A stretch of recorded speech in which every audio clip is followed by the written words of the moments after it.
ওই লোকের টাকাটা পড়ে গেছে, মনে ব্যবসা আজকে 500 টাকা লাভ হয়েছে। আরে আজকে কাওয়ানে গাং ভরে কবে যাবে যাই না।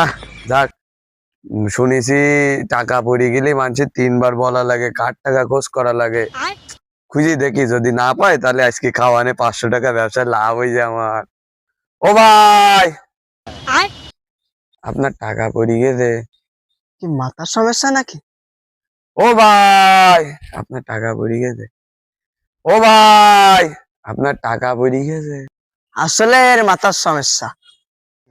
কি করব, ওই লোকের তো 3 বার ডাক দিলাম, তা ওই লোক তো কিছু বললো না। মনে হয় এই টাকা হালাল হয়ে গেছে, হালাল টাকা আমারই মনে হবে।